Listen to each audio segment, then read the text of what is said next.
I'm going to move the board now on to the item 5, which is the update on the implementation of the recommendations of the Cancer Task Force. Callie Palmer will join us. Callie is our National Cancer Director and also the Director of the Royal Marsden Hospital in London. I think what we might do, Bruce, if I might invite you to speak first to the paper and then invite Callie to follow. Thank you, Chairman. I wasn't going to say very much. We have 5 very significant, I think, clinical priorities, corporate priorities for the board. Mental health, learning disabilities, the reorganisation of urgent and emergency care, diabetes, and of course cancer. And the Chief Executive asked Harpal Kumar, the Chief Executive of Cancer Research UK, to undertake a review of what we might be able to do to improve cancer services in this country. And he set out in his report a series of proposals which the cancer community at large, I think, sign up to and think will be very helpful. One of the things that we also need to be aware of is that we have some real centres of excellence in almost any specialty you care to look at in this country. And in particular, we have centres of excellence in cancer. Royal Marsden would be an example, Christie would be another. So as we enter the implementation phase, I think we're very pleased that Callie Palmer, Chief Executive of the Royal Marsden, has agreed to join us because, frankly, Callie, you live and breathe this stuff on a day-by-day basis and understand the emotions that underpin and the practicalities and frustrations that underpin some of the issues that we've got to grasp with. So it was really just by way of introducing Callie to the team, and we look forward to working with her. Thank you very much. If I could just talk a little bit about progress in getting the task force recommendations into some kind of shape, because there are 96 of them, so we obviously need to group them and focus on the things that are going to have maximum impact on patients while making sure that we deliver across the patient pathway by 2020. There are some very significant ambitions, but they're incredibly important. And among those are saving 30,000 more lives by 2020, 11,000 through earlier diagnosis. So that's an important clue about some of the things I'm going to be saying. I would just like to take a few moments to comment on some context. So I'd like to just talk about where we're doing really well and then comment on the areas that we really need to target and improve on. So there's been literally an explosion in our knowledge and understanding of better ways to diagnose and treat cancer globally and, of course, in the NHS. And we're sort of moving into an era where it's both precision medicine and personalised care that's incredibly important to give patients the very best deal. We've significantly improved survival in recent years. And the NHS has placed a new and important emphasis on patient experience. So I talk to patients regularly and have done for years who are going through the cancer journey. And what's important to them is to get the best technical care, but of course the best experience of care and certainty. That's really important for people. So I think we need to look at both things. It's sort of embedding really high quality experience of care as well as the best technical treatment and outcome. And of course the NHS is part of the sort of global movement, if you like, to really accelerate cure and improve quality of life for patients who live with cancer long term. So the areas that are problematic, so first of all, not problematic, but we just need to do more on prevention, and Simon's already touched on obesity and the approach to obesity, which is referenced in the report. So we need to extend our work in prevention, and the really critical thing is to achieve faster access to care for patients. So it's very important. Patients sometimes bounce around in the system. They go through a sort of linear diagnostic pathway with a lot of pauses in between, and we need to correct that. And we need to use resources more wisely to do that. And it's really, really important that patients get that early definitive diagnosis, because then we can start treatment earlier. We're still seeing patients with late-stage cancer where we don't need to. So we need to get that front end of the pathway absolutely right nationally. And of course, the other important thing to do is to address variation, both in the delivery of care, because it's different throughout the country in terms of degree of specialism, access to modern kit and facilities and specialist workforce, So it's about the delivery of care, but also access to care. We know that there are different outcomes for people from ethnic minorities and from some older patients, and we need to look at the evidence behind that and see if we can correct that. So we must address variation in delivery and access to care. So the task force report has 6 strategic priorities, which I think are summarised in the report for you, and you'll see they're grouped in between prevention, diagnosis, investment in modern services, supporting patients living with and beyond cancer, and really experimenting with different models of commissioning and provision, which I'll come back to in a moment. So 6 strategic priorities, and we're going to be developing work streams against all those. And very importantly, the approach is going to be that of a unified cancer programme.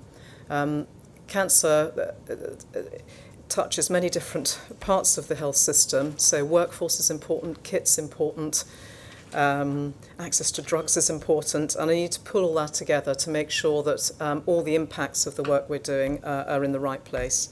So it's agreed that with the arm's length bodies specifically that we'll run this as a unified cancer programme. You'll see there's a governance model already established, and I held the first meeting of the Cancer Transformation Board on Monday this week. I chair that. Importantly, my good colleague Harpal is joining me on that group, so I worked with him on the task force. He is now joining me on the Transformation Board. And we also have representatives from arm's length bodies and senior clinical advisors on that board. So that's the sort of delivery board, if you like. I've asked Harpal to also chair an advisory group, just to make sure we have a patient voice, the voice of charities, Royal Colleges, and a wider group of stakeholders who are able to really hold my feet to the flame, I guess, in both the pace and the choice of priorities as we roll out the task force recommendations into the system. So, and Harpal's organising the first meeting of that group in early March. So a delivery system and an advisory system with a unified report planned to the 5-year forward view board by the summer, so 1 year on from the publication of the task force report. So that simply is the approach. In terms of progress to date, if I could just sort of summarise where we are. I was appointed in November. I've taken a little bit of time to get to understand what happens nationally. I know London pretty well because I've worked at the Royal Marsden for a long time. I know Manchester quite well because of my colleagues at the Christie, which is a very similar hospital to the Royal Marsden as a specialist provider. But I've been taking time to understand the pattern of national provision and how people focus on cancer locally, setting up the governance structure.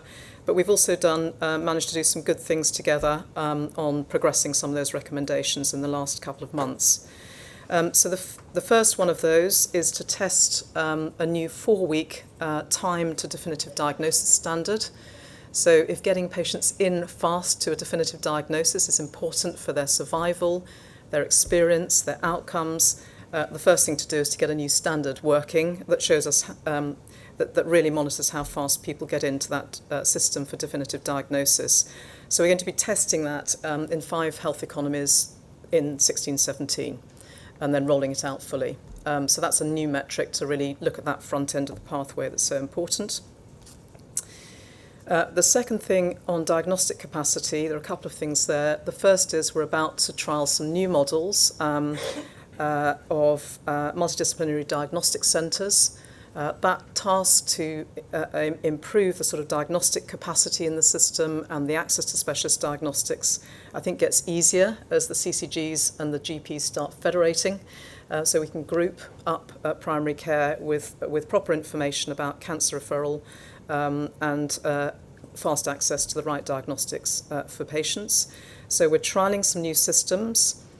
We're looking at a national diagnostics capacity fund, and Ian's working with me on national diagnostics beyond cancer for Ian, but cancer specific for me, to try and make sure we've got the capacity in the system as well as a fast access to specialist diagnostics when required.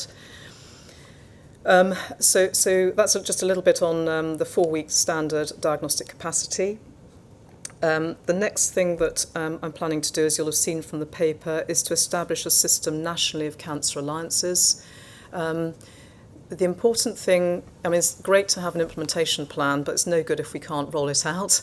So I think it's incredibly important to establish a system of cancer alliances that will be really a quality and accreditation body locally. We're still working up in detail role and function. But what this does is it pulls together providers and the commissioners across a health economy to look at the patient pathway together. So they will start to see, rather than the hospital thinking or seeing data on their own performance on 62-day waits or any performance gaps in terms of patient experience, primary care and acute providers will start looking together at data about patient experience across the whole system, where the gaps occur and where the improvement plan needs to be put in place. And it's giving people more of a collective responsibility for doing that. Starting with an alliance is a great thing to do, but of course what makes an even bigger difference is if you experiment with putting the whole resource behind that and commissioning by care pathways. So we're looking at a national system of cancer alliances with a trajectory towards an experiment under the new care model system where we're looking at accountable cancer networks. So it's drawing on some of the experience in the States, trying to make sure that's fit for purpose for the National Health Service. And it's looking at care-based commissioning from April 2017. So it is an experiment. The alliances are not an experiment. I think they're a good thing to do to give cancer the focus. The full accountable cancer network is a really exciting pilot. And we're currently piloting that at the Royal Marsden and Partners, at the Christian Partners and University College London and Partners. And together, those cover a population of 10 million. So it's a decent-sized pilot. And so the alliances and the accountable cancer networks are about the local levers for really creating a different view about speed into the system and then managing the pathway as a group of providers rather than looking at individual sections of it. To support the alliances and the accountable cancer networks, you'll have seen a couple of slightly blurry screenshots. So sorry, they're not great in high definition in the papers. But the idea here is so we've started a model of an integrated cancer dashboard. So there's two things. Firstly, this word I keep using of an integrated set of metrics for the providers across the health economy to use. The second really important thing about that integrated cancer dashboard is that it has new metrics in about speed into the system and quality of life, as well as more sophisticated measures about patient experience. So you'll see that the suggestion is that we start being able to assess how many patients come into the system at stage 1 or stage 2 of their disease. So cancer is usually staged up to stage 4. We need to see early stage cancers presenting to the system more broadly, more widely, and to see that improve and increase. And we also need to start thinking about quality of life for those who need to be supported with cancer beyond their journey through the hospital system.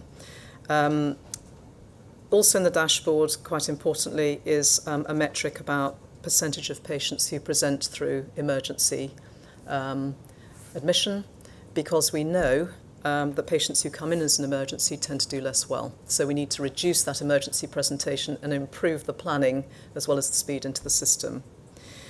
So that's really the progress so far.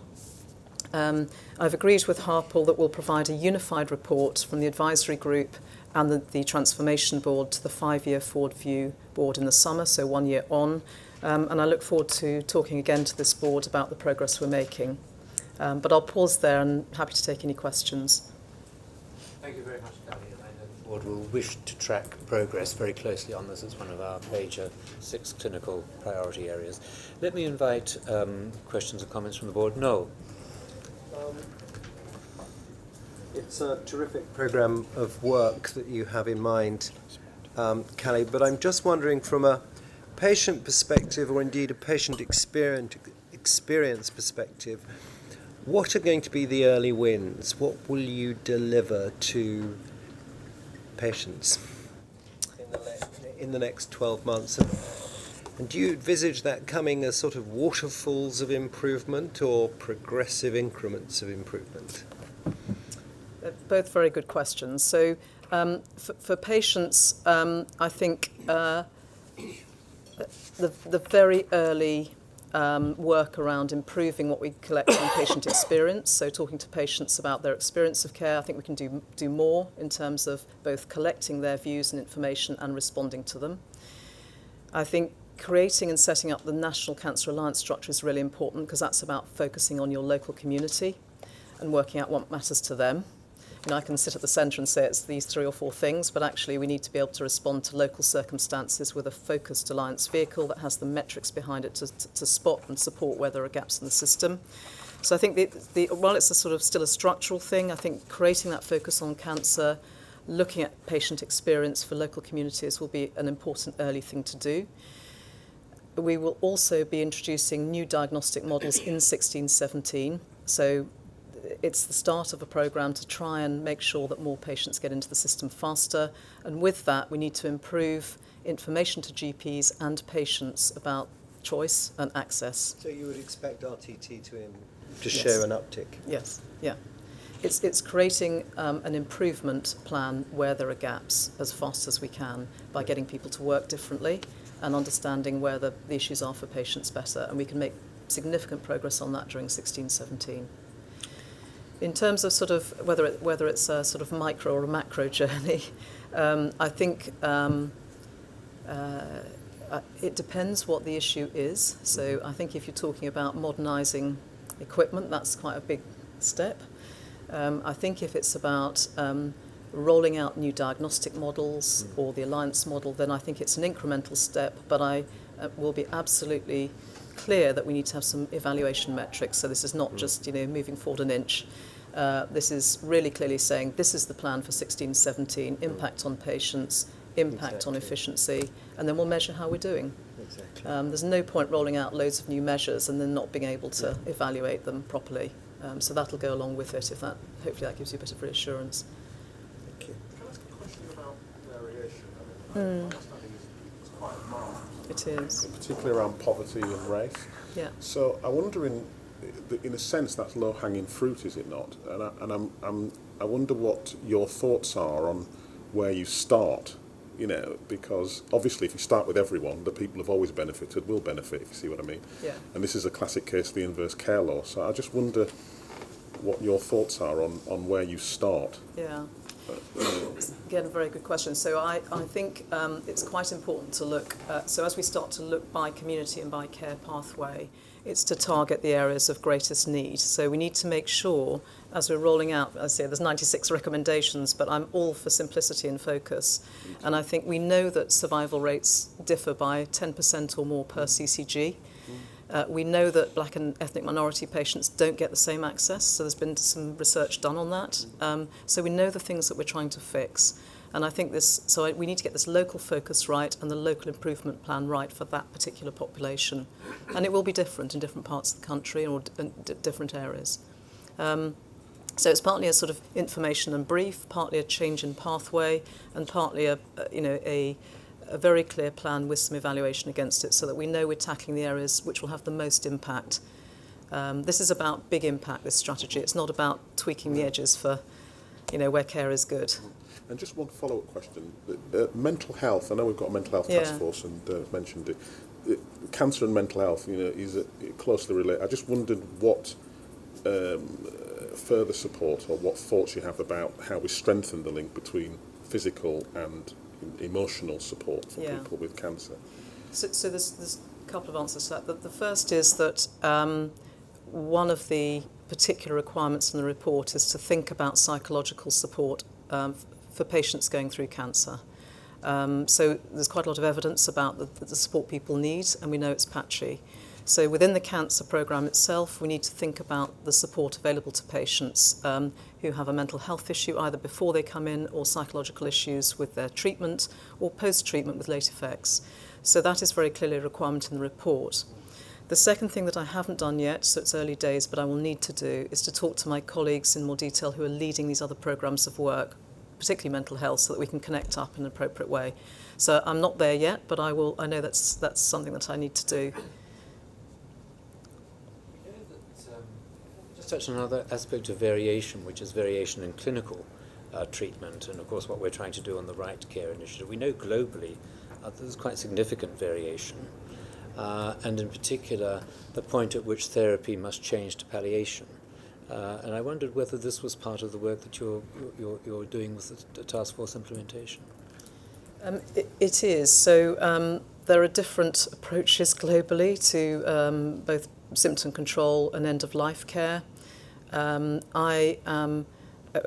Both the report and for me personally, a priority is to look at every aspect of patient treatment. So while I've laboured the point about getting patients in fast so that we can improve survival rates, I think it's incredibly important. So that sort of the two things that are really important to me about the sort of symptom control, palliation and end-of-life care, which are reflected in the report.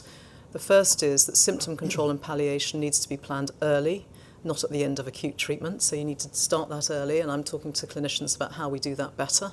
And that's a cultural thing. In terms of treatment planning, it's better for a patient if both the acute phase but also the palliation and the symptom control is planned at the beginning. In terms of end-of-life care, there's some very good work going on in the country, but the key thing is to give patients choice about where they want to die, because too many people die in hospital.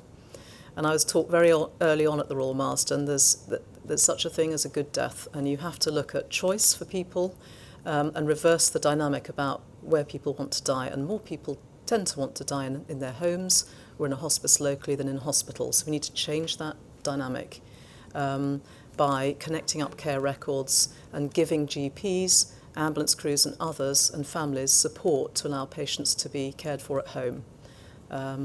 So I think very important that we look at the whole thing, not just acute interventions to achieve survival. John? Callie, hi.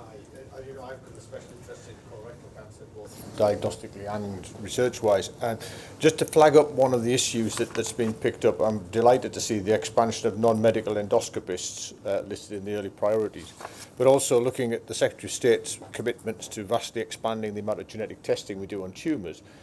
As you know, inevitably that's going to lead to a lot more identification of people who need colonoscopies, and that needs to be medical colonoscopies, not non-medical endoscopists.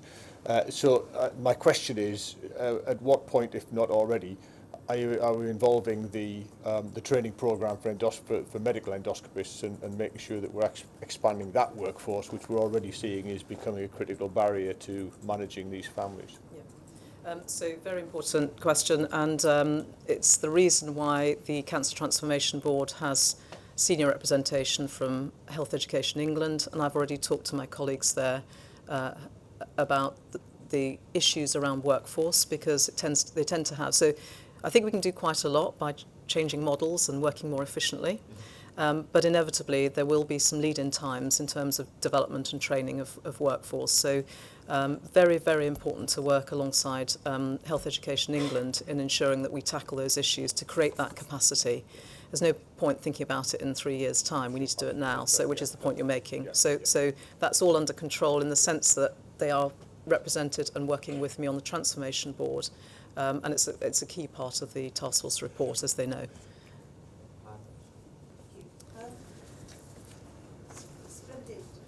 Report. Really pleased to see the push through the National Alliance to improve implementation of the strategy and getting the right metrics in place so that they are owned right across the piece. That's really excellent. And all of this will, as you say, help to reduce emergency presentation, but there will inevitably be emergency presentation. And my question is really linked to Victor's, and that is that when people are at that stage of acute distress, there is a need for specialist awareness at that point. And I'm not seeing anything here that's really pointing to